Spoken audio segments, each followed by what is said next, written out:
Hello दोस्तों, जय Mahadev academy के लर्निंग प्रोग्राम में आप सबका स्वागत है। तो आइए आज के सेशन में हम फिर से डिस्कस करने वाले हैं 12th केमिस्ट्री यानी कक्षा 12 की रसायन विज्ञान में आपके लास्ट टॉपिक जो है ना, उसके बारे में डिस्कस करेंगे, जिसके अंदर से क्वेश्चन आपके कंपटीशन में पूछे जाते हैं। मतलब कि जेई में और नीट में क्वेश्चन पूछे जाते हैं।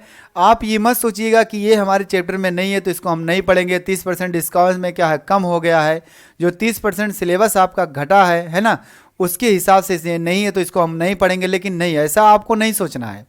आपको क्या करना है कि इसको पढ़ना जरूरी है, क्योंकि आपके भविष्य में यानी कि आपकी जो लाइफ बनती है या कंपटीशन में बैठते हैं है ना, यानी आने वाले समय के लिए बहुत इंपॉर्टेंट है, बहुत ज़्यादा इंपॉर्टेंट है। समझिए कि आने वाले समय में आप कंपटीशन में बैठेंगे है ना, कई लोगों के बीच में बैठेंगे, कई तरह के क्वेश्चन होते हैं। आप उसमें ये नहीं कहा जाता है कंपटीशन में कि आपका ये सिलेबस हट गया था इंटर में तो ये क्वेश्चन नहीं आएगा, यहाँ से ये क्वेश्चन नहीं आएगा, ऐसा नहीं। केवल बोर्ड में एनसीईआरटी लेवल से बोर्ड के लिए बस इतना सोचा, लेकिन वो भी बोर्ड के लिए भी 100% श्योर नहीं है कि जो सिलेबस कट गया है वहाँ से आपका क्वेश्चन नहीं आएगा, है ना। जैसे अभी कहा गया था कि फ्रैंक बिंदु दोष क्या होता है, घट गया तो वहाँ बिहार बोर्ड में आता है, उसके क्वेश्चन उसके अंतर्गत के क्वेश्चन पूछे जाते हैं। यानी कि कुछ क्वेश्चन पूछे जाएंगे आपके ऐसे तौर पे पूछे जाएंगे कि वो आपके टच में होगा, है ना। मतलब जो सिलेबस में है उसके टच में होते हुए जो नया टॉपिक होगा उसके बारे में क्वेश्चन पूछा जाएगा, और वो टॉपिक आपको कहा जाता है पहले कि वो नहीं है आपके सिलेबस में। तो आपको ये नहीं सोचना है मतलब कि ये नहीं सोचना भैया कि हमारे सिलेबस में अगर 30% ये नहीं है तो हम इसको नहीं पढ़ेंगे, नहीं। आपको आगे का सोचना है कि बोर्ड के बाद हमें क्या करना है, उसमें हमें इस्तेमाल होगा ये, तो इसलिए हमको इसके पढ़ना है, बहुत ही ज़रूरी है पढ़ना। इसलिए जय महादेव एकेडमी पर पूरा 100 में 100% आपको पढ़ाया जाता है। हर एक सब्जेक्ट आपका जब रिवीजन चलेगा, क्रैश कोर्स होगा, उस क्रैश कोर्स में क्या है, केवल आपको 70% पढ़ाया जाएगा, यानी कि 70% केवल पढ़ाया जाएगा, पूरा आपको उससे ज़्यादा नहीं, है ना। लेकिन अभी आपका जो फ्री लाइव क्लास यहाँ चलती है भैया जय महादेव एकेडमी के चैनल पर, यूट्यूब पर जितनी भी वीडियो अपलोड हो रही है, जितनी भी वीडियो जा रही है आपके पास, जितने भी लाइव क्लासेस चल रही हैं, उसमें 100 to 100% पढ़ाए जाएंगे। क्यों? क्योंकि आपके भविष्य के लिए, है ना। आपको आगे बैठना है, कंपटीशन में बैठना है।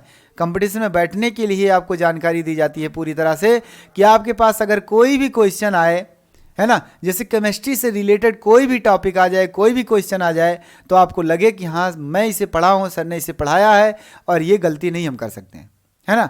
जब पढ़े रहेंगे तब, लेकिन जब नहीं पढ़ेंगे तो बाद में यही आता है कि भैया ये तो हमारे सिलेबस में था ही नहीं, है ना, फिर भी बाहर का आ गया। बाहर का नहीं आता है, आपके सिलेबस से ही उठा के देता है, बस थोड़ा सा हाई लेवल कर देता है, कहीं लो कर देता है ना।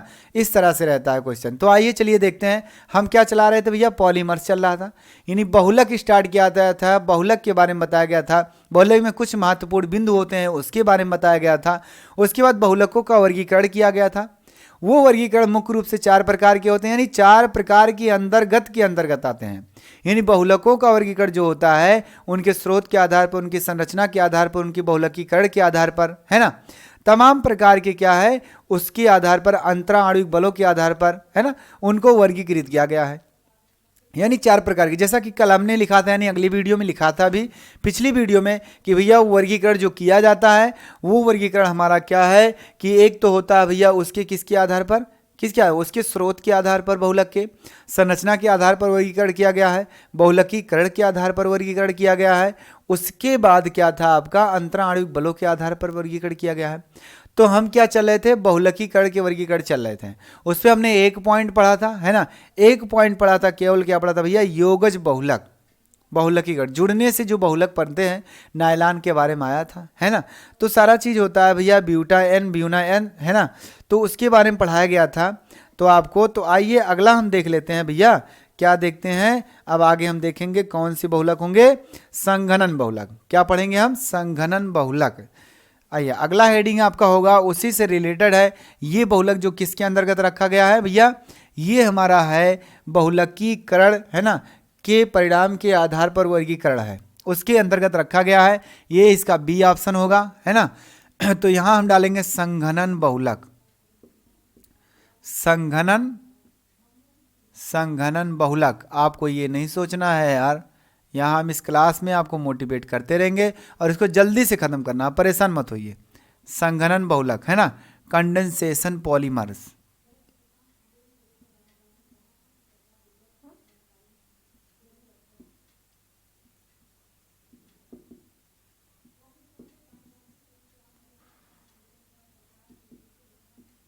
पॉलीमर्स, ये हो गया। इसके बारे में अगर देखते हैं तो क्या होता है कंडेंसेशन। वैसे तो कहा गया है भैया संघनन है, संघनन का करना है, संघनन किया जाता है, संघनन कराया जाएगा, है ना, संघनन किया जाएगा, उसके बाद देखा जाएगा भैया क्या होता है, इसका मतलब उसमें बताएंगे तो क्या होता है। तो क्या होता है आपके बारे में बताया जाएगा, इसको आप जानते हैं, दिमाग में आप लिए होंगे कि ऐसे बहुलक है ना जिनके निर्माण में क्या होता है, कुछ अणुओं का निष्कासन होता है, चाहे वो जल का निष्कासन हो या HCl का निष्कासन हो या अमोनिया गैस का निष्कासन हो। इस तरह से निष्कासन होने के बाद जो बहुलक बनता है उसी बहुलक को संघनन बहुलक कहते हैं, क्योंकि जब संघनित किया जाता है तो जितने भी वाष्प हमारे होते हैं वो जल के रूप में हो जाते हैं, है ना। कंडेंसेशन होता है, यानी कंडेंसेशन से क्या है कि वो जल वाष्प में बदल जाते हैं, यानी कि लिक्विड में बदल जाते हैं, तो उस प्रक्रिया को संघनन कहा जाता है। अब उस हिसाब से उस प्रक्रिया से अगर जो बहुलक बनाया जाएगा उसी बहुलक को संघनन बहुलक कहेंगे। क्या कहेंगे भैया, उसी बहुलक को संघनन बहुलक कहते हैं, है ना। तो हम कह सकते हैं कुछ बहुलक के निर्माण के फलस्वरूप, चलिए जल्दी जल्दी, कुछ बहुलक के निर्माण के फलस्वरूप HCl, H2O, है ना, या अमोनिया गैस निकलती है, तब इस प्रकार भैया क्या, इस प्रकार बने बहुलक को संघनन बहुलक कहते हैं। बस इतने करना और कुछ नहीं करना है। क्या है भैया, जब उसके हिसाब से जो निकलता है यानी कि जो बहुलक प्राप्त होता है उसी बहुलक को हम संघनन बहुलक कहते हैं, और कुछ नहीं करना है ना। उसके बाद संघनन बहुलक जो होता है दो भिन्न क्रियात्मक या त्रिक्रियात्मक, है ना, एकलक इकाइयों के बीच क्या होती है, पुनरावृत्ति संघनन अपक्रिया द्वारा बनते हैं। इसका मतलब है कि इस प्रकार की बहुलक में 2 या 3 क्या होती है, क्रियात्मक हमारी पुनरावृत्ति इकाई होती है ना, 2 या 3 क्रियात्मक। तो हम कह सकते हैं इसमें मेन पॉइंट आपका ये है कि इस बहुलक में 2, है ना, या 3 क्रियात्मक या पुनरावृत्ति इकाइयां होती है। यहां लिख सकते हैं भैया पुनरावृत्ति इकाइयां होती है, पुनरावृत्त इकाई होती है। अतः इस प्रकार के बहुलक को एक नया नाम दिया जाता है भैया, दृढ़ वाला, दृढ़, है ना। क्या दिया जाता है, क्या है, पदशः वृद्धि बहुलक। क्या बोलेंगे, अतः इसे पदशः वृद्धि बहुलक भी कहते हैं, है ना, पदशः वृद्धि बहुलक भी कहते हैं। इतनी बातें हो गई। चलिए और कुछ नहीं करना। अब क्या है, इसके एग्जाम्पल जो होते हैं, टेरिलीन होता है, नायलॉन 6 होता है और नायलॉन 6 होता है। एग्जाम्पल में आपका आता भैया टेरिलीन, जिसे बोलते हैं डेक्रान। क्या बोलते हैं, डेक्रान, इसका दूसरा नाम। नायलॉन 6 क्या है, नायलॉन 6 है ना। उसके बाद क्या है, तथा करके भैया नायलॉन 6 होगा, केवल नायलॉन 6 होगा। का गोली बना रहे हैं और कुछ नहीं करना, इसमें क्या होगा, नायलॉन 6 होगा, है ना, ETC। इतने एग्जाम्पल। इसको बनाने के तरीके भी अलग अलग होते हैं आपके, वो भी बनाएंगे, अभी हम इसी के साथ बनाएंगे, आपको ज़्यादा नहीं आगे जाना है। तो क्या हुआ कि ऐसे बहुलक, है ना, जिनमें से यानी जिनके बनते समय, है ना, उसमें से क्या निकल रहा है, HCl निकले, या तो HCl क्या निकले, HCl, या फिर H2O निकले, या फिर हम कह सकते हैं अमोनिया निकल रहा है। तो इस प्रकार के बहुलक को हम संघनन बहुलक कहते हैं। अब ये जो बहुलक बना है उसी बहुलक के अंतर्गत 2 या 3 क्या होते हैं, पुनरावृत्ति इकाइयाँ होती हैं, है ना, 2 या 3 प्रकार के।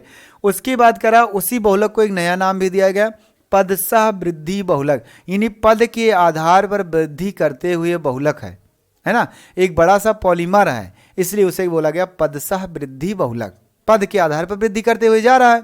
तो ये हो गया भैया इतना आपका एग्जाम्पल। और इसके बाद अगर इसको बनाने की विधि आती है तो इसमें से 2 तरह के बहुलक आते हैं, है ना, संघनन सह बहुलक और उसके बाद संघनन सम बहुलक। तो क्या है संघनन सह बहुलक, सबसे पहले इसमें मुख्य रूप से 2 आते हैं भैया, संघनन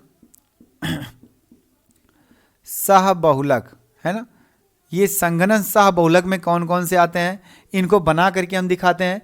उसमें संघनन सह बहुलक में क्या आता है कि आपका जो हमारा होता है नाइहेक्सामेथिलीन डाइएमीन और एडिपिक अम्ल जो होता है ना, उसको क्या किया जाता है, संघनित किया जाता है। तो एक नया बनता है, निकल के आता है, जिसे नाइलॉन 6 कहते हैं, है ना। इसमें क्या है हेक्सामेथिलीन डाइएमीन, क्या है हेक्सामेथिलीन डाइएमीन, क्या बोलेंगे भैया डाइएमीन, है ना, प्लस क्या बोलेंगे और, है ना, एडिपिक अम्ल, जिसे बोलते हैं एडिपिक अम्ल और चेंज टू हो जाता है क्या नाइलॉन 6, नाइलॉन, है ना, नाइलॉन 6 ये बनता है आपका। तो नाइलॉन 6 बन जाता है जब, तो इस तरह की बहुलक को क्या बोलते हैं सह बहुलक। अब इसको मैं बनाता हूँ, फार्मूला देखिए, इसके फार्मूले में कुछ करना नहीं है आपको, हेक्सामेथिलीन डाइएमीन है यानी NH2 2 बार रहेगा, बीच में क्या रहेगा भैया मेथिल ग्रुप अर्थात CH ग्रुप, CH2 ग्रुप कितनी बार रहेगा 6 बार रहेगा, हेक्सामेथिलीन और डाइएमीन, ये हो गया। प्लस एडिपिक अम्ल का फार्मूला होता है, इधर भी COOH रहता है और बीच में CH2 क्या होता है 4 बार रहता है और इधर भी COOH हो जाता है।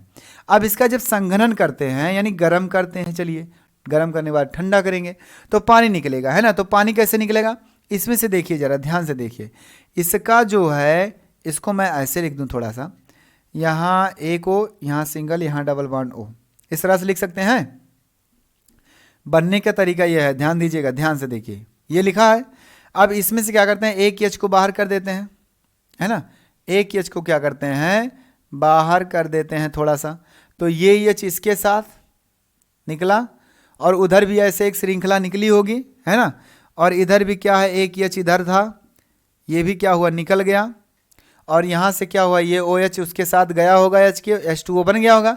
अब हमारे पास जो बचे हैं पूरे ये यन अणु है, ध्यान देना, यन अणु ये भी है और यन अणु क्या है ये भी है। तो यन अणु क्या निकला है H2O निकला है, यन अणु H2O निकलेगा क्योंकि एक बहुलक बनाना है। तो बनेगा क्या देखिए, इधर से क्या है सिंगल बॉन्ड HN, उसके बाद क्या है सिंगल बॉन्ड CH2 का होल 6, फिर सिंगल बॉन्ड बीच में क्या है भैया NH है और सिंगल बॉन्ड CO है, फिर बीच में क्या है CH2 का होल 4 है, फिर सिंगल बॉन्ड CO है, फिर सिंगल बॉन्ड उधर खाली जगह पूरी तरह से, और ये हो गया भैया होल N, दिख रहा है ना, हाँ दिख रहा है। अब ये पूरा क्या है नाइलॉन 6 है। अब नाइलॉन 6 क्यों कहा गया जरा ध्यान से देखना, कार्बन की संख्या यहाँ 6 है और यहाँ भी कार्बन की संख्या 6 ही है। देखिए 4 ये है यानी ये कितना है 4 है और ये क्या है एक यहाँ, तो 4 2 6 यानी कार्बन 6 इधर है, कार्बन 6 इधर है, अलग अलग पद है, 2 क्रियात्मक समूह है, 2 पद पुनरावृत्ति वाले हैं, है ना। तो ये क्या ये पूरा रिपीट होगा, ध्यान देना, ये 2 पद हैं, 2 पद रिपीट, इसलिए कहा है इसे 2 या 3 पुनरावृत्ति इकाइयाँ होती हैं इसमें।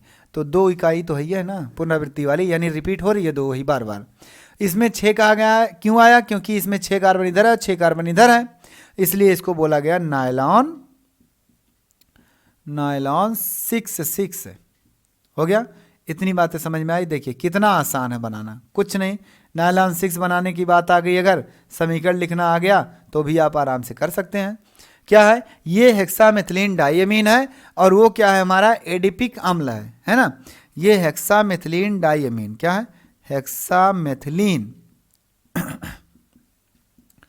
डाइएमीन क्या है हेक्सामेथिलीन डाइएमीन, और ये हमारा भैया क्या है एडिपिक अम्ल है, क्या है एडिपिक अम्ल है, बस और कुछ नहीं करना है। वो नाइलॉन 6 बन गया। तो देखिए ये संघनन जो हुआ है इसमें जो बहुलक आया है उसे सह बहुलक कहते हैं, है ना। ये चीज़ समझ में आ गई, इतना नोट करिए, उसके बाद मैं बिताऊँ इसको। समझ में आ गया? चलिए इसको मिटा रहे हैं। अगला मैं बनाने की विधि बता रहा हूँ, समबहुलक, है ना। समबहुलक में क्या आता है, चलिए नोट हो गया। अभी संघनन के अंतर्गत ही है ये।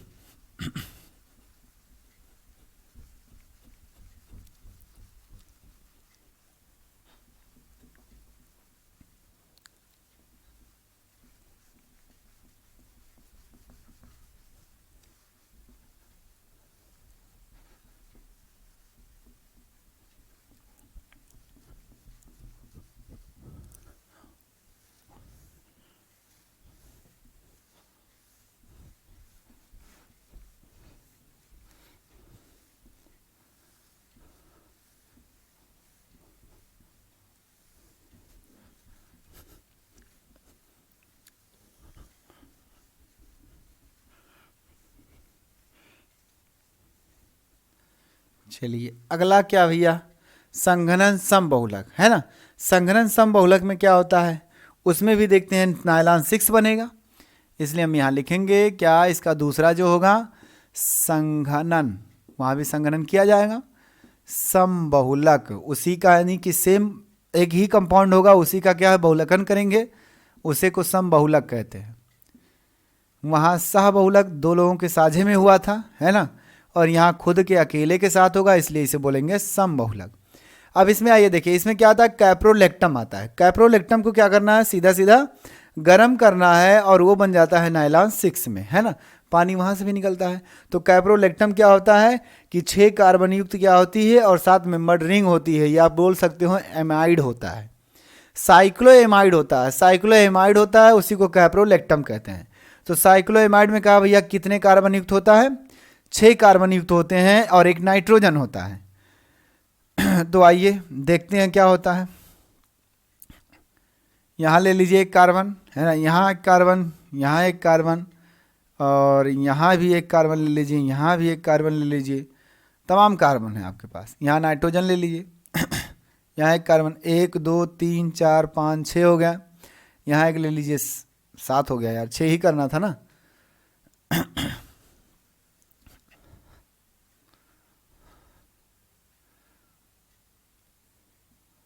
1 2 3 4 5 6, फिर ज़्यादा हो गया, बस यहीं रहेगा, ये दोनों आपस में जुड़ जाएंगे। यहाँ डबल बॉन्ड, ये एमाइड हो गया, यहाँ से क्या रहेगा, एक एच रहेगा, है ना।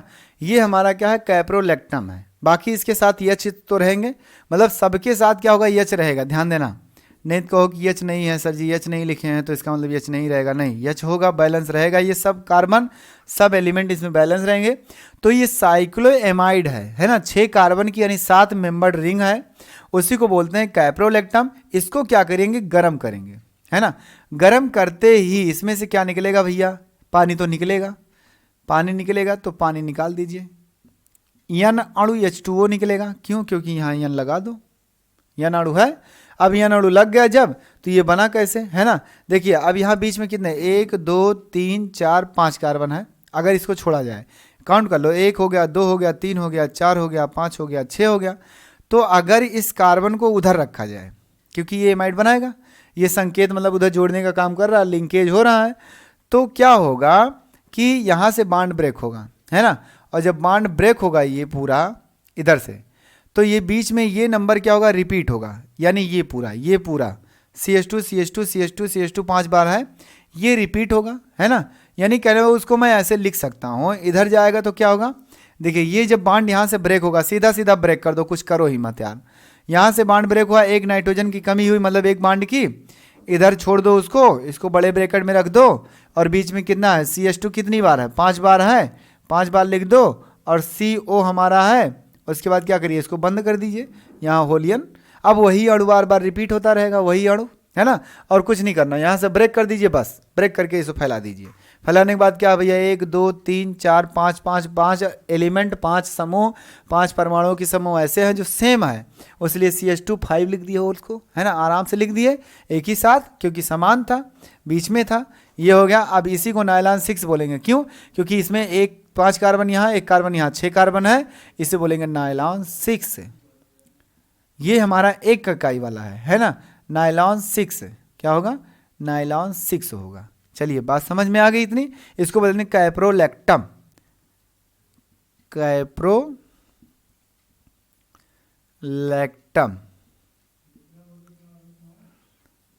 कैप्रोलैक्टम हो गया। बस इसको नोट कर लीजिए आराम से। उसके बाद आगे हम बताते हैं भैया, इसको जल्दी से नोट करिए और इसको ख़त्म करिए और कुछ करना नहीं है ना। आगे हम बताते हैं कि इसका क्या है, अगला हेडिंग आएगा अंतरा आणविक, है ना, परिणाम के या बलों के आधार पर हमारा क्या होगा, वो बहुलक होगा, है ना। ये आपका क्या है, कंपटीशन का है। ये पूरा ये चौथा टॉपिक ही कंपटीशन का है। जब तैयारी आप करने जाएंगे तो वहाँ मिलेगा आपको, जो किए होंगे उनसे पूछना, वो बताएंगे। आइए मिटाएं इसको। ओके,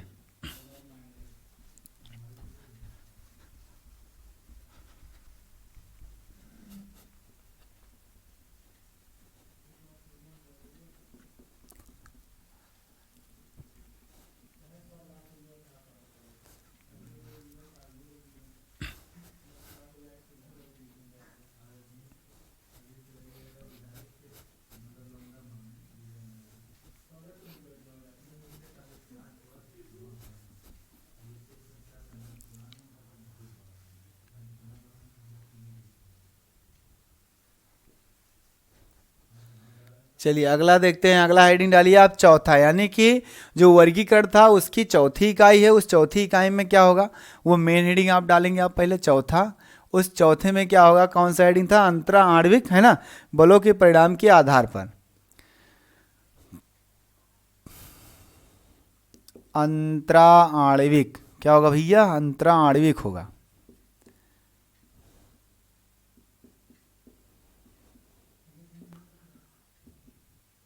बलों के परिमाण के आधार पर वर्गीकरण, है ना। इनके आधार पर जो वर्गीकरण हो रहा है उसको देखिए क्या हो रहा है,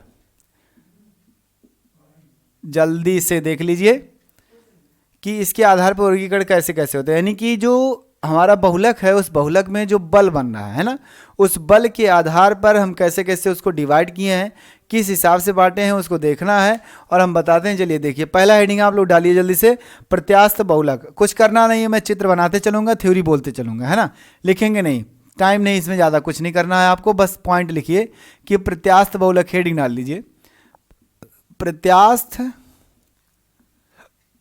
बहुलक। अब प्रत्यास्थ नाम से आप जानते होंगे, है ना, प्रत्यास्थ नाम से आप जानते हैं, तो भैया इसको बताइए क्या है।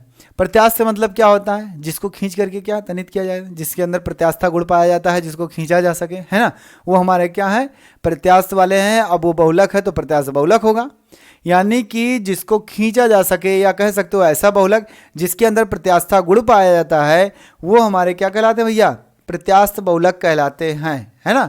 यानी प्रत्यास्थ बहुलक कहलाते हैं और कुछ नहीं करना। एग्जाम्पल में क्या आएगा आपका, एक तो पहले नंबर पे आपका आएगा जो रबड़, कौन सा रबड़, बल्कनीकृत रबड़। अब बल्कनीकृत रबड़ का मतलब ऐसे सोच लीजिए कि संश्लेषित रबड़ होगा, यानी ब्यूना एस ब्यूना एन, है ना, इसमें रबड़ आएगा। बस एग्जाम्पल के तौर पर आप रबड़ लिख दीजिए और कुछ नहीं, है ना। क्या लिखेंगे भैया, रबर लिखेंगे एग्जाम्पल में, यहाँ रबर लिखेंगे और हम वहाँ कुछ नहीं करेंगे, संश्लेषित रबर लिख दीजिए। अगर आपको और कुछ लिखना है, एक शॉर्टकट में बिना नाम से लिखना है तो संश्लेषित रबड़ लिख दीजिए, लेकिन इसके साथ साथ अगर लिखना चाहते हैं तो ब्यूना एस, है ना, और ब्यूना एन, ये हमारे क्या है, संश्लेषित रबड़ हैं। इसको ध्यान में रखना, कहीं आपका ऑप्शन में पूछ लिया कि संश्लेषित रबर कौन है, जैसा कि हमने कल ही बताया था कि आपका पूछ लिया, ऑप्शन दे दिया तमाम रबर, उसमें ये भी नाम दे दिया, है ना। तो इस नाम को समझे रखना, इस नाम को याद रखना, ये हमारा संश्लेषित रबर है। और ये हमारा रबर जो है वो किसके अंतर्गत है, इसके अंदर, अर्थात अंतरा आणविक बलों के आधार पर। क्यों, क्योंकि इसके अंदर बलों को देख रहा है कि इसको खींच सकते हैं, मतलब इनके जो बल हैं बधे तो हैं, लेकिन इनको हम खींच करके बड़ा कर सकते हैं। इनके बलों की दूरी ज़्यादा हो सकती है क्योंकि कम है ना, ज़्यादा तो है नहीं, आराम से कर सकते हैं। तो ये हो गया हमारा कौन सा भैया, अंतरा आणविक। अब इसमें अगर समझना है तो और समझ लीजिए, जैसे मान लेते हैं हमारे पास स्प्रिंग ऐसे है, एक स्प्रिंग है ऐसे करके, है ना, ये है, इसको हम क्या कर रहे हैं भैया, ये क्या है, आतनित है ना, आतनित मतलब खींचा नहीं गया है। और ये यहाँ हम क्या कर रहे हैं, इसी स्प्रिंग को, है ना, खींच करके इतना बड़ा कर दिए, है ना। तो ये कौन सा स्प्रिंग है? तनित स्प्रिंग है। तनित है, इसका मतलब इसमें प्रत्यास्थ गुण पाया जा रहा है, इसको खींच हम सकते हैं, तार खींच सकते हैं, है ना। इसका मतलब ये जो बहुलक होगा वो हमारा क्या होगा?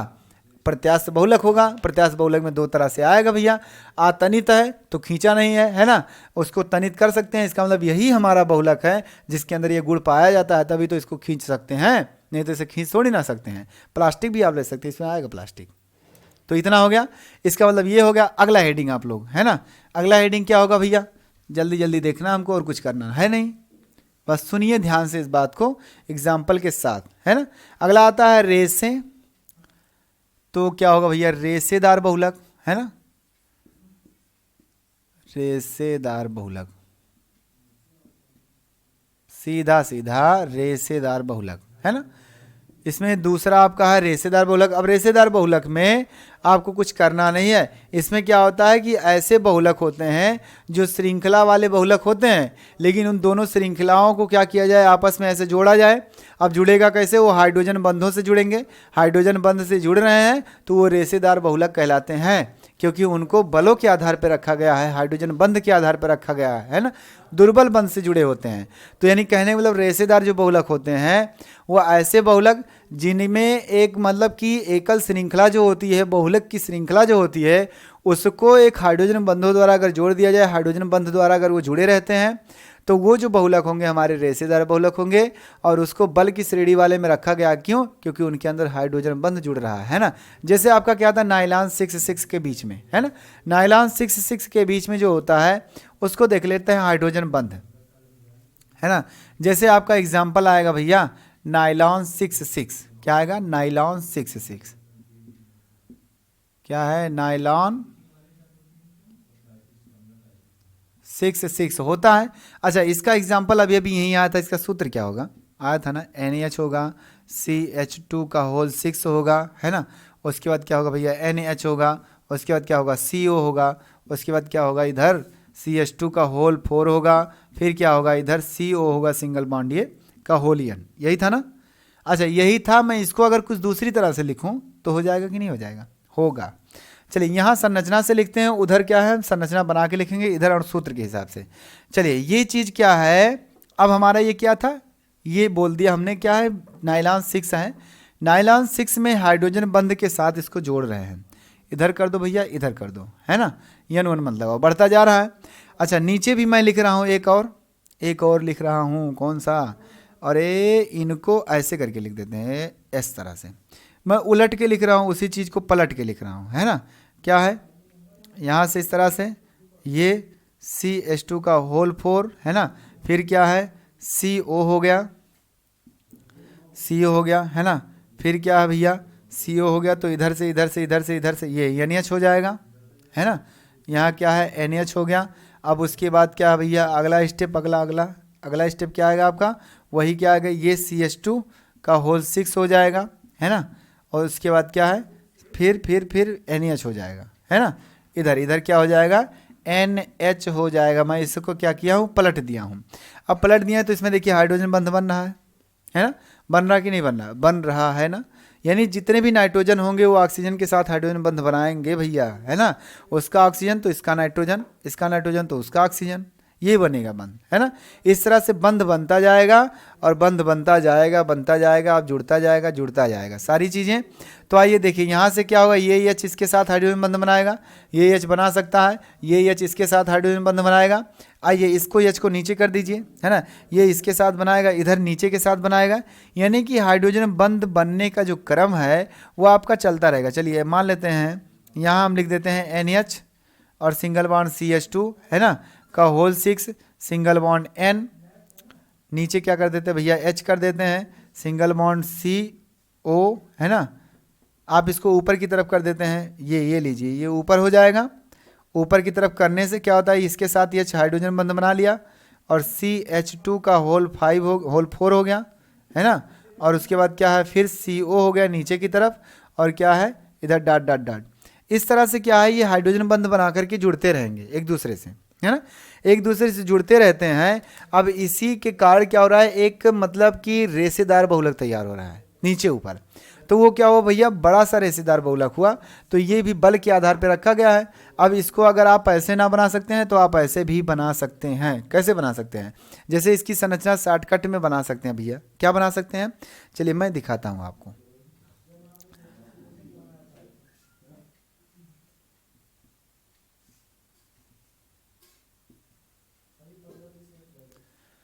कितने हाइड्रोजन कार्बन यहाँ बीच में 6 हैं। तो चलिए 1 हो गया, 2 हो गया, 3 हो गया, 4 हो गया, 5 हो गया, 6 हो गया। 1 2 3 4 5 6 है ना। उसके बाद क्या आ गया भैया, N आ गया, है ना। चलिए ऊपर क्या करते हैं, H लगा देते हैं, या H लगाइए या नीचे लगा दीजिए H। और ऑक्सीजन वाला केस जो है वो ऊपर कर दीजिए, है ना। यानी ऑक्सीजन वाला केस क्या होगा भैया, वो ऊपर हो जाएगा, ऊपर हो जाएगा। तो यहाँ से आप ऐसे कर दीजिए, ये ऊपर हो गया। और यहाँ से आप इसको क्या कीजिए, इसको ऊपर संकेत में दिखा दीजिए। अगर नीचे दिखाएं तो नीचे ही दिखा दीजिए, कोई बात नहीं है। आप ऐसा करिए, एक को ऊपर एक को नीचे दिखाइए, ज़्यादा सही होगा, है ना। जैसे मान लेते हैं इधर N दिखाया, इधर भी N वाला नीचे होगा। उसके बाद इधर क्या, कितने कार्बन भैया दिख रहा ना स्क्रीन पर? नहीं दिख रहा? दिखेगा, ये हो गया। यहाँ N दिखाना, N दिखेगा बाद में, है ना। उसके बाद क्या है, CO हो गया। बीच में कितने कार्बन, 4 कार्बन है। तो 1 2 3 4, है ना। उसके बाद आप फिर क्या करिए, इधर संकेत कर दीजिए, यानी 1 2 3 4 हो गया। इधर क्या करिए, आपका CO आएगा तो वो ऊपर की तरफ जाएगा। उसके बाद N क्या है, नीचे की तरफ आएगा। इस तरह से होगा, बीच में इधर दिख रहा है। लेकिन इसी में क्या है, फिर उसी स्टेप को मैं दोहरा दूँ, उसी स्टेप को मैं दोहराने जा रहा हूँ आपके पास। 1 2 3 C हो गया, है ना। यहाँ O हो जाएगा। इसी को क्या कहें, इसके साथ बनाएंगे हाइड्रोजन बंद। उसके बाद क्या भैया, नीचे आएगा N आएगा, ये हो जाएगा नीचे। 1 2 3 4 5 6, है ना। 6 हो गया, यहाँ N कर दीजिए, ये भी नीचे हो गया। उसके बाद यहाँ कर दीजिए क्या, C, है ना। यहाँ क्या होगा, ये ऊपर हो गया। उसके बाद देखिए आप धीरे से फिर 1 2 3 4, है ना। यहाँ से ऊपर N कर दीजिए और यहाँ क्या करिए भैया, नीचे नीचे नीचे नीचे H सिंगल बॉन्ड कर दीजिए। इस तरह से दिख रहा है। अब इनमें जो है एक और बना दीजिए, अगर बनाना हो तो 1 2 3, है ना। ये इनके साथ, ये N इनके साथ आ जाएगा। 1 2 3 4 5 6, है ना। N हो गया, यहाँ आ जाएगा। उसके बाद क्या है, C हो जाएगा, ऊपर हो जाएगा, है ना। ये सारा चीज़ यहाँ 1 2 3 4, है ना। C ऊपर हो गया। उसके बाद क्या है, N नीचे हो गया। अब यहाँ से जो है वो देखिए, ये इसके बीच में बंध बनेगा, ये इसके बीच में बंध बनेगा, है ना। उसके बाद यहाँ इसके बीच में बंध बनेगा, यहाँ इसके बीच में बंध बन रहा है, और यहाँ इसके बीच में बंध बन रहा है, यहाँ इसके बीच में बंध बन रहा है। और इसी तरह से ये क्या है, नीचे बनेगा, ये नीचे की तरफ बनेगा, और ये भी क्या होगा, नीचे की तरफ बंध बनता चला जाएगा, है ना। इसका मतलब है कि हमारे पास जो है इस तरह से अगर कोई संरचना आ रही है और कोई बहुलक आ रहा है तो उस बहुलक को हम क्या बोलेंगे भैया, रेशेदार बहुलक बोलेंगे। यहाँ देखिए ये संरचना सेम है ना। मतलब ये CO वाली इधर वाली श्रृंखला, जैसे हमने एक और इधर लिख दिया। अगर आप इतने दिखाना चाहते हैं तो N से शुरू करिए, N से, है ना। और बीच में कितने कार्बन, यहाँ 6 है, फिर N है, तो देखिए 6 है। एक यहाँ नंबर मैं दिखा देता हूँ, 1 हो गया, 2 हो गया, 3 हो गया, 4 हो गया, 5 हो गया, 6 हो गया, हुआ ना 6 कार्बन यहाँ भी है। उसके बाद फिर क्या आता है, N आता है, तो N आ गया। उसके बाद फिर क्या आता है, CO आता है, CO आ गया। कितने कार्बन बीच में, 4 कार्बन है भैया, 1 2 3 4 ऊपर गया, फिर दूसरा CO आ गया। यानी कि यही हमारी श्रृंखला, यही हमारा फंक्शनल ग्रुप है, बस उसको क्या एक संरचना रूप में दिखाया गया है, बस, है ना। तो इस तरह से इसको समझिए, इसको नोट करिए। ये हमारी पूरी संरचना, अगर आपको सोचना भी है, कहीं दिख रहा है तो आप समझ जाइए कौन सी संरचना है, नायलॉन 6 की है। किसकी है भैया, नायलॉन 6 की है, यानी नायलॉन 6 है ना। नायलॉन 6 की क्या है, ये संरचना है। इतनी बातें समझ में आ रही है। चलिए इसको नोट करिए, जल्दी से स्क्रीनशॉट लीजिए, मैं आगे मिटाऊं फटाक से। हो गया। अगला आता है आपका दृढ़ वाला भैया, आ जाए उसके बाद बस खत्म, है ना। नहीं, ताप सुघट्ट एक है, ताप सुघट्ट आएगा पहले, उसके बाद दृढ़ आएगा, बस खत्म हो जाएगा। आगे बताएंगे आपको हम अगला नियम बनाने के सब कुछ। ये हो गया। चलिए इसको मिटाएं। इसी का तीसरा पॉइंट आएगा भैया, ताप सुघट्ट। ताप सुघट्ट क्या होता है, अब सोचिए जरा। ताप सुघट्ट ये फिजिक्स वाली भाषा है, सब आपको आता होगा तो आप इसकी थ्योरी बना लेंगे, तुरंत बनाएंगे थ्योरी, इसमें कोई सोचने वाली बात नहीं है, लेकिन आपको नहीं आएगा तो क्या करें। अब यही बातें हैं, अब ये बातें आ रही हैं तो आपको समझे कि फिजिक्स भी रिवीजन हो जा रहा है। जो फिजिक्स में बेसिक पॉइंट है, कॉमन चीज़ें हैं, वो आपकी रिपीट होती जा रही है ना, पूरी तरह से रिपीट होती जा रही है आपकी, कि भैया ये क्या है, रिपीट होती जा रही है। आपको समझे कि रिवीजन भी होता जा रहा है, लेकिन जब आप पढ़ेंगे पूरी क्लास तब समझेंगे ना, उसमें कोई नई बात ऐसे आ जाती है, पुरानी ही बात होती है, आ जाती है, उससे रिलेट करने लगते हैं। तो आप रिलेट जब करना जान जाएंगे तो समझिए आपको याद आ रहा है, आपकी दिमागें चल रही हैं, है ना। यानी दिमाग की जो आपकी मांसपेशियां जो भी है, तंत्रिका तंत्र हैं, वो सब आपके काम कर रहे हैं अच्छे से, कल पुर्जे। नहीं तो पता चलेगा क्या भैया, आप पढ़ रहे हैं तो शांत हैं एकदम, एक चीज़ पढ़ रहे हैं तो एक के लेके बैठे हैं, दूसरा आपका चल ही नहीं रहा है।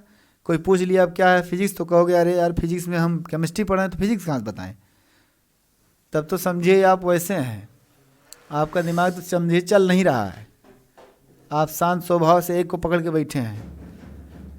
तो क्या है, जब पढ़ेंगे आप सभी चीज़ों को रिलेट करना सीखेंगे तब। और जब भागने की कोशिश जो करते हैं ना, वो समझिए बहुत बड़ी गलती कर रहे हैं। भागने का मतलब, अब पेपर आ रहा है, ज़्यादातर यही सोचते हैं लोग, थ्योरी क्या पढ़ें, क्या ज़रूरत है थ्योरी पढ़ने की, है ना।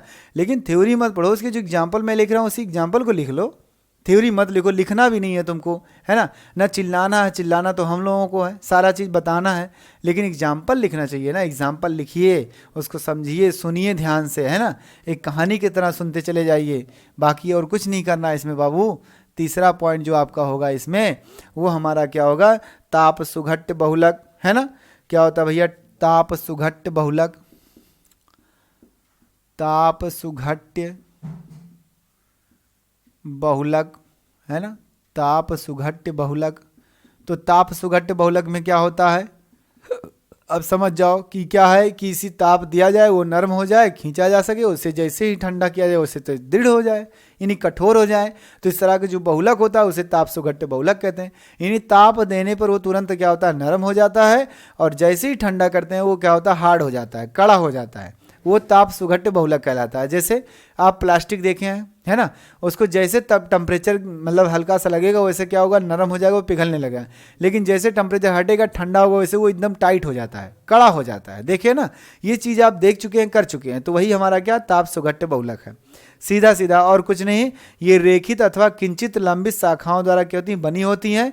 और इसको एग्जाम्पल जो होता है आपका, वो पॉलीथीन सबसे पहले आप लिख सकते हैं, है ना, पॉलीस्टायरीन लिख सकते हैं, पॉलीविनाइल क्लोराइड लिख सकते हैं। एग्जाम्पल में आप क्या लिख सकते हैं, पॉलीथीन, है ना, पॉलीस्टायरीन। उसके बाद क्या भैया, है ना, पीबीसी लिख दीजिए, चलिए पीबीसी शॉर्टकट में, पॉलीविनाइल क्लोराइड, ईटीसी। ये सब एग्जाम्पल क्या है आपके, ताप सुघट्ट वाले। अब इसमें आप ये भी समझ लीजिए, ये ताप सुघट्ट का हो गया। अभी पीछे आया था, क्या आया था, है ना, क्या आया था भैया, प्रत्याश का आया था। तो प्रत्याश वाला एग्जाम्पल भी आपको समझ के रखना है। कहीं ऑप्शन में आपके डायरेक्ट ऐसे कर दिया, कंपटीशन में आपके बोर्ड में नहीं आएगा, ठीक है नहीं आएगा, लेकिन कंपटीशन में आ जाता है, कोई नहीं जानता है, आ सकता है। सब आसान क्वेश्चन है ना। कन्फ्यूजन होता है, गलती करते हैं इसी में, भूल जाते हैं क्योंकि पढ़ते नहीं है। तो कहते हैं नया नया आता है यार, हम केवल पॉलीथीन पढ़े थे, नाइलॉन 6 पढ़े थे, और उसमें ऑप्शन दिया था पॉलीस्टायरीन दिया था। सबसे बड़ी लोचा यही है कि ये पॉलीस्टायरीन दिया था, तो इसका मतलब क्या होगा, है ना। बहुलक तो है, लेकिन कौन सा बहुलक ये नहीं पता हमको। तो क्या है, सारा चीज़ अगर आप कॉन्सेप्ट से समझेंगे, पूरी तरह से चलेंगे, तो आपको गलती आप नहीं कर सकते हैं, या आपसे गलतियां नहीं हो सकती है। आप पेपर में क्वेश्चन को एकदम आराम से हैंडल कर सकते हैं, और कंपटीशन में आराम से जो भी टिक आंसर होगा उसको टिक कर सकते हैं, उसको सही कर सकते हैं। तो ये हुआ क्या, ताप सुघट्ट बहुलक, यानी ऐसा बहुलक जिसको गर्म करने से यानी कि क्या हो, पिघला जाए या नरम हो जाए, और उसको ठंडा किया जाए, वो तुरंत हार्ड हो जाए, कठोर हो जाए, वो बहुलक हमारा ताप सुघट्ट बहुलक कहलाता है। तो क्या है चौथा आपका अगला, है ना, अगला हेडिंग डालिए, और कुछ करना नहीं है, ताप दृढ़ बहुलक, है ना, ताप दृढ़ बहुलक। चलिए आइए, ताप दृढ़ बहुलक। अच्छा, इसके नाम से जानिए, नाम से जानिए, और कुछ करना नहीं है। ताप दृढ़ बहुलक, है ना, दिख रहा है ना, ताप दृढ़ बहुलक जो होगा, उसके बारे में क्या होता है कि ऐसा बहुलक जो होता है भैया, वो दुर्बल बंधों से बंधा होता है ना। इसको क्या किया जाता है, जब गर्म किया जाता है तो ये क्या है भैया, टूट जाता है, इसका फिर दोबारा से इस्तेमाल नहीं किया जा सकता है इसको, लेकिन इसको तो किया जा सकता है। थोड़ा बहुत, है ना, लेकिन ताप दृढ़ वाला नहीं किया जा सकता है, क्योंकि ये त्रियक बंधित अर्थात 3D में एक दूसरे से जुड़े होते हैं। जो त्रियक बंधित बहुलक कहा गया होगा संरचना के आधार पर, वो बहुलक इसमें आते हैं ज़्यादातर, है ना। तो आपके एग्जाम्पल में अगर लिखना होगा तो एग्जाम्पल में क्या लिखेंगे, वही लिखेंगे भैया, बैकेलाइट लिखेंगे, रेजिन लिखेंगे और कुछ नहीं लिखेंगे, है ना। क्या लिखेंगे, बैकेलाइट। और एक एग्जाम्पल और भी आ सकता है, यूरिया फॉर्मेल्डिहाइड।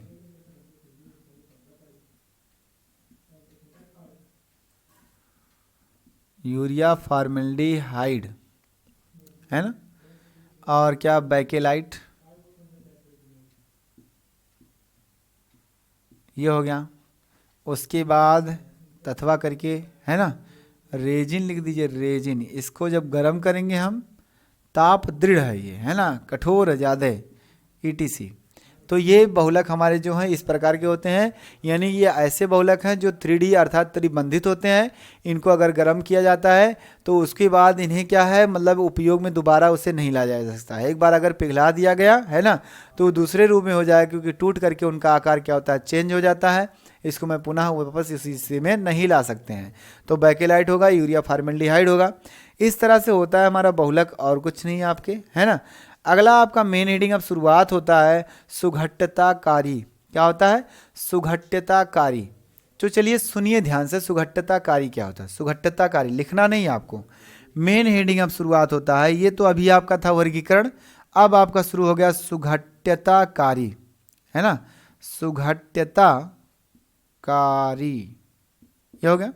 इसके बारे में देखते हैं, चर्चा करते हैं। लिखना नहीं है, केवल सुनना है आपको। सुघट्यताकारी, है ना, प्लास्टिसाइजर लिख सकते हो, या प्लास्टिसाइजर बनाया जाता है भैया, प्लास्टिसाइजर। सुघट्यताकारी, सुघट्यताकारी क्या होता है ना। सुघट्यताकारी जो हमारा होता है, ये ऐसे प्लास्टिक होते हैं जिनको गर्म करने पर मुलायम नहीं होते हैं। यानी कि ये ऐसे प्लास्टिक हैं जिनको गर्म करने पर मुलायम नहीं किया जा सकता, अर्थात ये नरम ही नहीं होते हैं, है ना, नरम नहीं होते हैं। कुछ कार्बनिक पदार्थों द्वारा मिलाकर इसे नरम किया जा सकता है। यानी कि ऐसे बहुलक जिनको गर्म करने पर नरम नहीं किया जा सकता है, परंतु इन्हें नरम करने के लिए कुछ कार्बनिक पदार्थों को मिलाया जाता है ना। अगर लिखना चाहते हैं तो लिख सकते, ये बहुत जरूरी चीज़ है। सुघट्यताकारी यानी ऐसे बहुलक, है ना, जिनको गरम करके मुलायम नहीं किया जा सकता है, परंतु, है ना, परंतु इसको मुलायम करने के लिए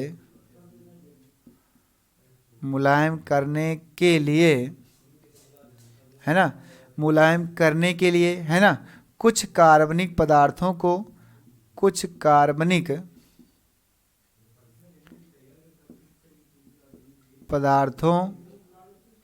कार्बनिक पदार्थों को मिलाया जाता है। बस, और कुछ नहीं करना इसमें कि भैया ये क्या है कि इसमें अगर इसको गर्म करेंगे तो इसको नरम नहीं किया जा सकता है ज़्यादातर, है ना, लेकिन इसको क्या किया है, अगर नरम करना है तो कुछ कार्बनिक पदार्थ मिला दीजिए, ऑटोमेटिक नरम हो जाएंगे, है ना। तो ये चीज़ होती है। अब आइए इसके एग्जाम्पल में जो होता है आपका सुघट्यताकारी, वे हमारे क्या कहलाते हैं, सुघट्यताकारी, है ना, कहलाते हैं। यानी उस कार्बनिक पदार्थ को, क्या है, उस कार्बनिक पदार्थ, लेकिन इसकी संरचना बहुत लंबी है, बनाते हैं अभी। उस कार्बनिक पदार्थ को जो मिलाया गया है ना बाबू, जो मिलाया गया है, उस कार्बनिक पदार्थ को सुघट्यताकारी कहते हैं। क्या कहते हैं, सुघट्यताकारी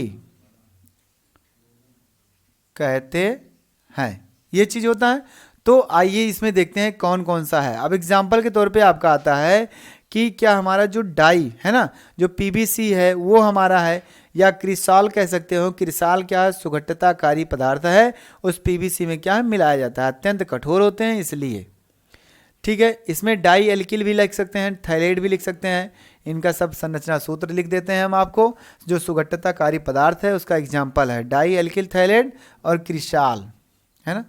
एग्जाम्पल लिख लीजिए, डाई एल्किल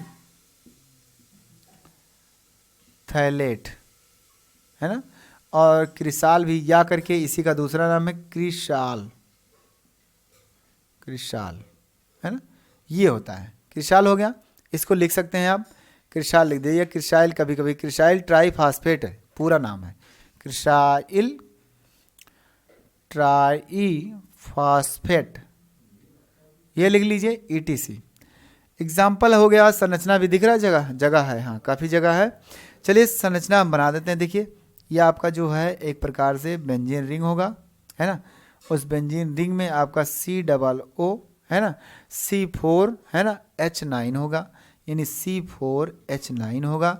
उसके बाद क्या है, यहाँ भी COO C4H9 होगा, है ना। तो ये हमारा आता है डाई ब्यूटिल फेनिल, है ना। क्या है, डाई ब्यूटिल फेनिल, जिसे बोला जाता है, नीचे दिख रहा है, नहीं इधर दिख रहा है, जिसे शॉर्टकट में DB, है ना, P बोला जाता है, डाई ब्यूटिल। यहाँ डाई ब्यूटिल होगा, है ना। उसके बाद फेनिल हो गया, फेनिल का मतलब क्या है, बेंजीन रिंग है, ये हो गया। उसके बाद क्या है, डाई वाला अगला आता है ना, डाई ऑक्टो आता है। यहाँ ऑक्टो के लिए लिख सकते हैं दूसरा स्ट्रक्चर, वही स्ट्रक्चर आपका होगा, कोई नया स्ट्रक्चर नहीं होगा।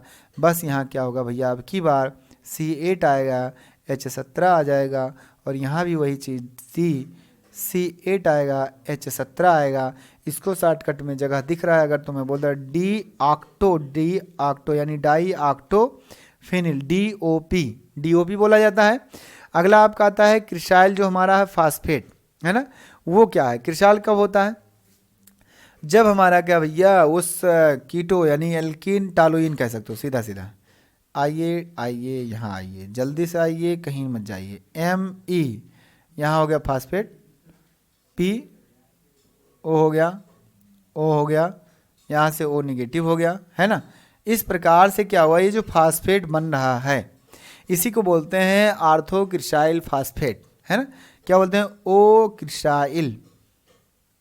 अब ट्राई के लिए आप 3 बार लगा देना, इधर उधर, यहाँ लगाना, यहाँ लगाना, यहाँ लगाना, है ना। यानी यहाँ आर्थो, फिर पैरा, फिर आर्थो पे आप लगा सकते हैं, तो बन जाएगा ट्राई क्रिसाइल, या उसको बोल सकते हैं डाई एल्किल थैलेट बोल सकते हो, है ना।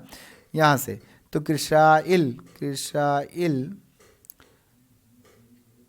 फास्फेट, है ना, ये हो जाएगा। तो ये संरचना सूत्र भी याद कर लीजिए आप, क्योंकि बहुत ज़रूरी है, बहुत इंपॉर्टेंट है, ये बहुत ही इंपॉर्टेंट समझिए ये चीज़, इसलिए मैं बता रहा हूँ इसको, है ना। कोई ज़रूरी नहीं है वैसे बताना। अब जल्दी जल्दी से करते हैं, जो भी रिएक्शन इसमें आते हैं वो रिएक्शन अब स्टार्ट करते हैं आपके भैया। क्या होगा, वो रिएक्शन स्टार्ट होने वाला है ना। बहुलकीकरण, अब बहुलकीकरण में आपका स्टार्ट होगा, उसमें पहला हेडिंग होगा योगात्मक बहुलकन। उस योगात्मक बहुलकन के अंदर अगला भी बहुलक आएगा, है ना, जो मुक्त मूलक योगज बहुलकन होगा। मुक्त मूलक बनाता है, उस तरह से क्रिया करता है, तब जाके एक बहुलक बनता है। उसको क्रिया कराते हैं, उसको देखते हैं क्या होगा। चलिए इतना नोट हो गया, स्क्रीनशॉट इसका ले लीजिए जल्दी से, मैं आगे बढ़ता हूँ। हो गया। अब बनाने की विधि स्टार्ट होती है आपकी, बहुलक कैसे बनेंगे, है ना। उसको देखते हैं कि उसमें बहुलक कैसे कैसे बनाए जाते हैं। जरा उसको ध्यान से देखिए कि बहुलक कैसे बनेगा, है ना। बहुलक कैसे बनेगा उसको ध्यान से देखिए, बहुलक बनाने की विधि बताते हैं। पॉलीमर जो हमारा है वो कैसे कैसे बनाए जाते हैं, हेडिंग टू हेडिंग और बढ़िया से विस्तार से बताएंगे हम आप लोगों को। नोट करते रहिए आप लोग खाली बस।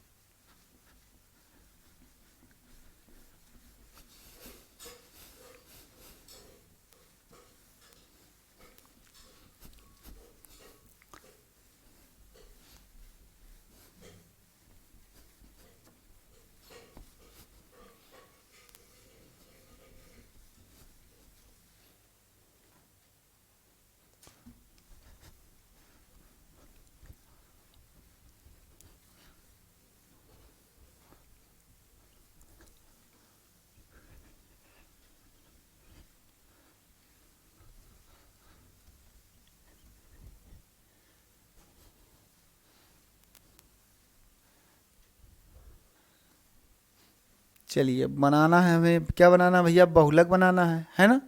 तो बहुलकीकरण, मेन हेडिंग पॉलीमेराइजेशन, क्या है, बहुलकीकरण, बहुलकीकरण, पॉलीमेराइजेशन,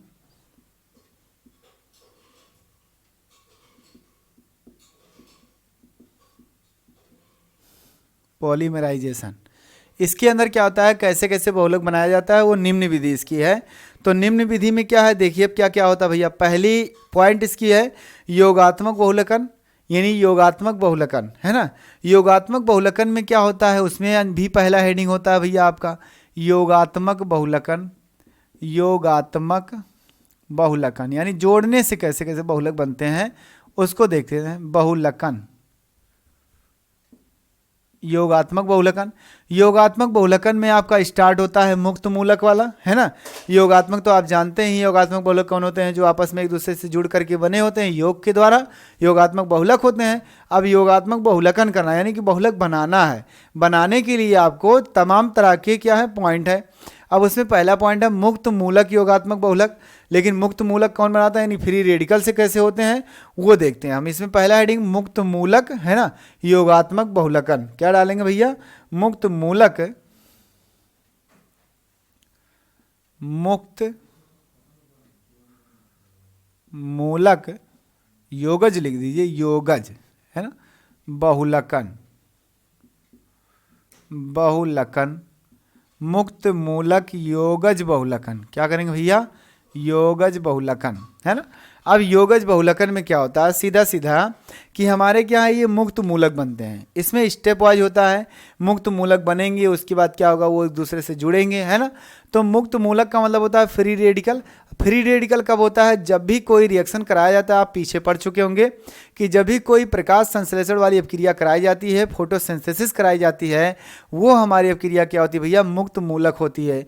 यानी एचन्यू की उपस्थिति में जब भी कोई तोड़ा जाता है तो उसके जो बॉन्ड ब्रेक होते हैं वो होमोलिटिक फ्यूजन होता है, यानी सम, है ना, समान विदलन होता है, समांग विदलन। समांग विदलन का मतलब जो बॉन्ड बना है, जो इलेक्ट्रॉन उसमें लगे हैं जिसके एक दूसरे के, सब क्या होते हैं, अपना इलेक्ट्रॉन अपना ले लेता है, हर एक एलिमेंट अपना इलेक्ट्रॉन खुद से ले लेता है जो बॉन्ड में पार्टिसिपेट किया हुआ है। तो इस तरह से क्या होता है, समान इलेक्ट्रॉन चले जाते हैं सबके पास, है ना। उस तरह से क्या होता है, हर एक परमाणु पर, हर एक परमाणु समूह पर एक रेडिकल क्रिएट होता है जहां से वो बॉन्ड ब्रेक होता है ना। यानी कि रेडिकल अर्थात उसी को मुक्त मूलक कहते हैं। वो टूटता है तो वो मुक्त मूलक टूट करके एक दूसरे मुक्त मूलक से ही जुड़ेगा, ना कि धनात्मक से और मतलब ऋणात्मक से जुड़ सकता है। किससे जुड़ेगा, वो मुक्त मूलक से ही जुड़ेगा। अब मुक्त मूलक क्या है, अब उसमें बनेगा मुक्त मूलक, एक दूसरे से जुड़ेंगे और जाकर के क्या होगा, बहुलक तैयार होगा जुड़ जुड़ करके, जिसके कारण कह सकते हैं योगज भी होता है और मुक्त मूलक का नियम भी लगता है इसमें। इसलिए इस हेडिंग को मुक्त मूलक योगज बहुलकन कहेंगे, है ना। तो आइए देखते हैं मुक्त मूलक में, बस एग्जाम्पल करते चलते हैं रिएक्शन डायरेक्ट, है ना। मुक्त मूलक करते चलते हैं, मुक्त मूलक जानते हैं आप, है ना। अब आइए देखते हैं, सबसे पहले बेंजाइल पेरोक्साइड क्या होगा, एक आएगा मुक्त मूलक बनेगा। उसके बाद क्या होता है उनका काम, है ना। बेंजाइल पेरोक्साइड सबसे पहले प्रथम स्टेप फर्स्ट में क्या है, बेंजाइल पेरोक्साइड। बेंजाइल पेरोक्साइड का सूत्र क्या होता है, जिसमें पेरोक्साइड बंध बनता है ना। आप जानते हैं पेरोक्साइड बंध बनेगा कहाँ, इधर बेंजीन ले लीजिए, C6H5CO, है ना। कहाँ गया पेरोक्साइड है OO, फिर क्या है CO, फिर क्या है C6H5, है ना। ये हो गया, ये हमारा क्या है बेंजाइल पेरोक्साइड। क्या भैया, बेंजाइल, यहाँ देखिए नया नया नाम मिल रहा है हमको, बेंजाइल सीखने को मिल रहा है, बेंजाइल पेरोक्साइड, पेरोक्साइड, ये हो गया।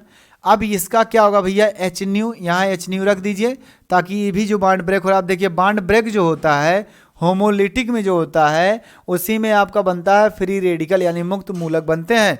तो कैसे, ये क्या होता है, अपना इलेक्ट्रॉन ये ले लेता है और ये अपना इलेक्ट्रॉन ले लेता है ना। इस तरह से ये क्या होता है, आराम से अपना इलेक्ट्रॉन अपना अपना क्या आते हैं ले लेते हैं। तो इस प्रक्रिया को हम क्या बोलते हैं भैया, होमोलिटिक फ्यूजन, है ना। अर्थात क्या, समांग विदलन होता है। तो बनेगा क्या, इधर देखिए C6H5, उसके बाद क्या है CO, उधर क्या गया भैया O, और इसके ऊपर क्या आ जाएगा, एक रेडिकल आ जाएगा। और उधर अगर जगह दिख रहा है तो मैं उसको भी लिख सकता हूँ O, यहाँ भी एक रेडिकल आ गया और ये क्या होगा CO और सिंगल बॉन्ड C6H5। ये हमारा है ना 2 रेडिकल आ रहे हैं, बेंजोएट के 2 रेडिकल आ रहे हैं। एक रेडिकल क्या होगा, चाहे जो रेडिकल वो रेडिकल क्या होगा, एथीन से क्रिया करेगा, है ना। चलिए देखते हैं वो रेडिकल, यानी कि स्टेप सेकंड स्टेप में क्या होता है, वो जो एल्की हमारा है रेडिकल आया है ना बेंजाइल पेरोक्साइड से, वो क्या होगा भैया, वो आराम से ये रिएक्शन करेगा किससे, एक रेडिकल से। लेकिन रेडिकल कब होगा, अब ये रेडिकल कब होगा, देखिए आपका जो प्लस एथीन है या एथिलीन है, डबल बॉन्ड है, इसमें भी आपको पता है एक पाई होता है एक सिग्मा होता है, तो जब पाई वाला बॉन्ड ब्रेक होगा इसमें भी होमोलिटिक फ्यूजन होगा, है ना। होमोलिटिक फ्यूजन होने से यहाँ रेडिकल बनेगा, यहाँ भी रेडिकल बनेगा, ये रेडिकल इससे जुड़ जाएगा, वो रेडिकल वैसे पड़ा रह जाएगा, है ना। यानी आइए देखते हैं आगे क्या होगा भैया, यहाँ क्या होगा भैया C6H5 होगा और उसके बाद क्या हो जाएगा भैया, ये CO हो जाएगा, ये रेडिकल इससे जुड़ जाएगा, ये CH2 होगा, बीच में सिंगल बॉन्ड आएगा, CH2 आएगा और ये बन जाएगा रेडिकल, है ना। अब ये रेडिकल बना, अब इसमें और बड़ी श्रृंखला करना है तो फिर एक और ले आओ, क्या ले आओ, वही एथीन ले आओ, या दूसरा रेडिकल इसका निकली ना CH2 डबल बॉन्ड CH2, ये फिर क्या होगा, इधर का इधर और ये इसके साथ हो जाएगा, तो एक नया स्टेप आ जाएगा भैया। आपका नया स्टेप क्या आ जाएगा, इसमें से हमारे पास CH2 सिंगल बॉन्ड CH2, यहाँ फिर रेडिकल हो जाएगा और एक बीच में क्या CH2 था ही, है ना। इस तरह से भैया ये आपका पूरा का पूरा समझिए एक प्रकार से। अच्छा हाँ, एक चीज़ और, C6H5, अच्छा इसमें से ये चीज़ तो यहीं निकल रही है, वहीं गैस बन के निकल रही है, अगर चाहो तो निकाल सकते हो, है ना, निकल सकता है, ऐसी बात नहीं, निकाल सकते हो, यहाँ रेडिकल क्रिएट हो सकता है। तो अगर आपको ये क्रिया कराने से पहले क्या होगा, आप निकाल सकते हैं, तो ये एक बहुलक बनता जाएगा इस तरह से, इस प्रकार से क्या होगा, एक बहुलक बनता चला जाएगा आपका। आप देखिए अभी रेडिकल उधर आया, एक रेडिकल और इधर बना सकते हैं, मतलब आप ऐसे CH2 डबल बॉन्ड CH2 है ना लिख सकते हैं, ये बन सकता है। या फिर अब इस पार्ट को निकालने के लिए, पूरी तरह से एथिलीन बनाने के लिए यानी पॉलीथीन बनाने के लिए अगर बात की जाए, तो यहाँ जो हमारे पास बेंजीन के साथ जो COO है, इसको क्या करना, पहले निकालना पड़ेगा, क्योंकि जब इसको निकाल देंगे तब आपका जो होगा C6H5 जो है वो रेडिकल क्रिएट होगा और वो रेडिकल फिर इसके साथ क्रिया करेगा और पूरी तरह से हाइड्रोकार्बन का कंपाउंड होगा, जो लास्ट में क्या होता है, बेंजीन बन के फिर निकल जाता है पूरी तरह से, और हमारे पास एक पॉलीथीन की एक एथिलीन की लंबी श्रृंखला प्राप्त होती है जिसे पॉलीथीन कहा जाता है ना। इतनी बातें समझ में आ रही है आपको। मैं क्या कह रहा हूं कि ये जो प्रक्रिया हो रहा है, एक प्रकार से मैं मुक्त मूलक या योगज बहुलक बता रहा हूँ, मुक्त मूलक का प्रक्रिया बता रहा हूँ, मुक्त मूलक कैसे बनता है, कैसे जुड़ते हैं, बस यही बता रहा हूँ और कुछ नहीं करना है। तो क्या हुआ कि जैसे ये मुक्त मूलक बना, हमने क्या एथिलीन से क्रिया कराया, ये बॉन्ड ब्रेक हुआ पूरी तरह से, यहाँ रेडिकल ये रेडिकल इससे जुड़ा, ये प्रोडक्ट आया, फिर हम दूसरा कराते हैं, वो भी क्या होगा, फिर उससे जुड़ेगा, फिर एक नया प्रोडक्ट आएगा, फिर जुड़ेगा, फिर नया प्रोडक्ट आएगा, इस तरह से होता जाएगा।